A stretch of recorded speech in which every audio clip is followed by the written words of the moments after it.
Hello friends, welcome to DDR Academy.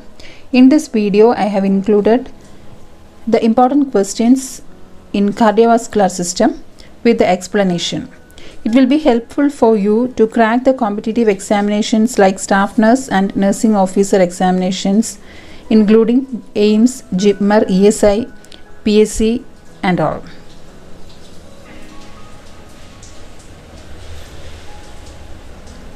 So let me start the cardiovascular system. First question, the percentage of end diastolic blood volume ejected from the ventricle with each heartbeat is called. The percentage of end diastolic blood volume ejected from the ventricle with each heartbeat is called. Options: contractility, ejection fraction, stroke volume, cardiac output. The right answer is ejection fraction. So what is ejection fraction? It is the percentage of blood that is ejected from the heart during systole, and the normal ejection fraction is 50% to 70%. Then stroke volume is the amount of blood ejected by a ventricle during contraction. Stroke volume is the amount of blood ejected by a ventricle during contraction. It is the amount of blood ejected by a ventricle during contraction. And cardiac output is the amount of blood pumped by the heart each minute, that is equal to stroke volume multiplied by heart rate. Cardiac output is stroke volume multiplied by heart rate. So the person's ejection fraction reflects the contractility of the heart, and if ejection fraction is decreasing, means the heart is failing to pump the blood effectively. Okay. So the question here was the percentage of end diastolic blood volume ejected from the ventricle with each heartbeat. So the answer is ejection fraction. Then second question. Normal serum cholesterol level is. Options: 50 to 100 mg per deciliter, 200 to 300 mg per deciliter, 100 to 200 mg per deciliter, 250 to 350 mg per deciliter. Normal serum cholesterol level. So the answer is 100 to 200 mg per deciliter. Okay, the normal serum cholesterol level is below 200 mg per deciliter. So the option here is 100 to 200 mg per deciliter. Third question, the ECG indication of hyperkalemia is. ECG indication of hyperkalemia is. Options: U wave, abnormal P wave, tall QRS complex, tall T wave. U wave, abnormal P wave, tall QRS complex, tall T wave. The right answer is tall T wave. So in case of hyperkalemia, the signs and symptoms include muscle cramps, urine abnormalities, respiratory distress, decreased cardiac contractility, ECG changes like tall peaked T waves, then prolonged PR interval and widening of QRS complex, and the reflexes like hyperreflexia or areflexia. So these are the important changes which is found in hyperkalemia, or important signs and symptoms found in hyperkalemia. And the question here is, what is the ECG changes in hyperkalemia? So we can find the main changes are tall peaked T waves, prolonged PR interval and widening of QRS complex. So the answer here is tall T wave. Then question number 4. Anginal pain that occurs during activity or emotional stress is. Anginal pain that occurs during activity or emotional stress is. Options: stable angina, Prinzmetal angina, unstable angina, variant angina. The right answer is stable angina. The anginal pain that occurs during activity or emotional stress. So then what is stable angina? Stable angina or angina pectoris, it is the most common type of angina, and it is often triggered by physical activity or emotional stress. Okay, it has a pattern and it is predictable. Then unstable angina is the anginal pain occurring at rest is an instance of unstable angina, or it is mainly occurring in case of acute coronary syndrome. It is unpredictable and it does not follow a pattern. Then Prinzmetal or variant angina, it occurs in cycles during rest due to coronary artery spasm. That is, it is often referred to as variant angina, and it is not caused from blockage but from the coronary artery spasm. It is occurring due to the coronary artery spasm rather than blockage. So these are the different types of angina. And in this question, anginal pain that occurs during activity or emotional stress, the answer is stable angina. Next, the fifth question. Which of the following medication should be withheld a week before cardiac surgery? Which of the following medication should be withheld a week before cardiac surgery? Options: Ramipril, metoprolol, furosemide, clopidogrel. The right answer is clopidogrel. Clopidogrel is an antiplatelet agent and it is withheld to prevent perioperative hemorrhage. So some drugs are associated with increased risk of perioperative bleeding. That is, the drugs that affect the platelet function like aspirin and clopidogrel.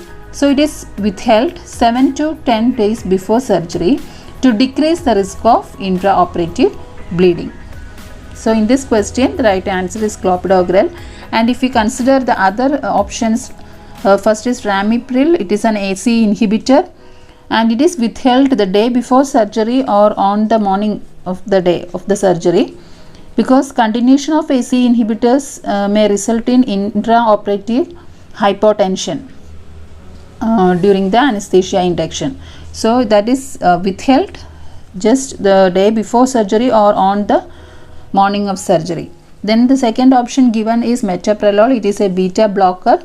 It decreases the myocardial oxygen demand by decreasing the heart rate, BP and myocardial contractility. So it is administered up to night before surgery or up to the time of surgery, because it helps in making the preoperative period and induction of anesthesia smoother. Then the option given is furosemide. It is a diuretic and it is effective antihypertensive agents. Diuretics are effective antihypertensive agents, and diuretics are withheld on the morning of surgery to decrease the risk of hypotension. So the drug which is withheld a week before surgery, the answer is clopidogrel. Then question number 6. U-wave is seen in options: hypocalcemia, hypokalemia, hyperkalemia, hypercalcemia. And the answer is hypokalemia. In hypokalemia, the ECG changes are ST depression, shallow T wave and prominent U wave. So here we can find the prominent U wave, which is seen in hypokalemia. Then question number 7. Most sensitive cardiac marker is options: creatinine kinase, lactate dehydrogenase, troponin, AST. The most sensitive cardiac biomarker is. Right answer is troponin. So regarding this cardiac biomarkers help in diagnosis of acute MI. After infarction, damaged cardiac tissue releases significant amount of enzymes into blood, and these enzyme levels reveals the extent of damage. And the cardiac enzymes include creatinine kinase, lactate dehydrogenase, aspartate aminotransferase and troponin. So in that first one, the creatinine kinase, it's an enzyme found in heart, brain and skeletal muscle. And troponin is a protein found in skeletal and cardiac muscle fibers, and it is most sensitive and most specific test for myocardial damage. The tests like troponin T and troponin I. These are the cardiac troponin. It is found only in myocardium, so it is more specific to myocardial damage than creatinine kinase. Then lactate dehydrogenase or LD, it is not as specific as troponin. And AST, that is aspartate aminotransferase, it is found in heart, liver, skeletal muscles, kidney, pancreas, and to some extent the red blood cells. So here the most specific cardiac biomarker is troponin. Okay, most sensitive cardiac marker is troponin. Then question number 8. Antidote of digoxin. Options: N-acetylcysteine, protamine sulfate, warfarin, digibind. Antidote of digoxin. Answer is digibind. So digibind or digoxin immune fab. Digoxin immune fab or digibind is the antidote of digoxin, and it consists of antigen binding fragments. Regarding the others, that is antidote of paracetamol is N-acetylcysteine. Then antidote of heparin is protamine sulfate, and antidote of warfarin is vitamin K. Okay. Next is question number 9. Which of the following is termed as widow-making artery? Options: RCA, LAD, LCA, marginal artery. Which of the following is termed as widow-making artery? Answer is LAD. That is left anterior descending artery. So left anterior descending artery is a branch of left coronary artery, and blockage of this artery is often called as widowmaker infarction due to high death risk. That is, a widowmaker heart attack is a type of heart attack that is caused by 100% blockage of left anterior descending artery. Left anterior descending artery carries fresh blood to the heart so that heart gets the oxygen it needs to pump properly. So if there is blockage of this left anterior descending artery, there is chance of high death risk. So it is considered as a widow-making artery, left anterior descending artery. Then question number 10. One of the toxic signs to be watched for a patient getting digoxin is. One of the toxic signs to be watched for a patient getting digoxin is. Options: peripheral edema, rashes, oliguria, bradycardia. Peripheral edema, rashes, oliguria, bradycardia. The right answer is bradycardia. So digoxin is a digitalis glycoside, and it activate the vagal afferent nerves to the heart. So this vagal activation reduces the conduction of electrical impulses within the atrioventricular node, and thus bradycardia occurs due to this increased vagal stimulation at AV node. Okay, so digoxin is commonly used to slow down the electrical impulse conduction through AV node, and thus it reduces the heartbeat.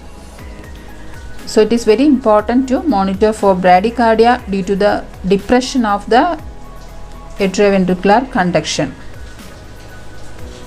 So it is very important to monitor for bradycardia due to this depression of AV conduction. If the heart rate is less than 60 beats per minute, we should not give digoxin.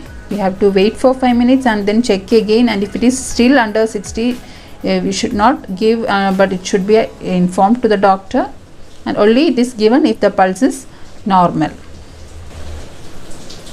So in this question, it is very important to watch for bradycardia for a patient getting digoxin.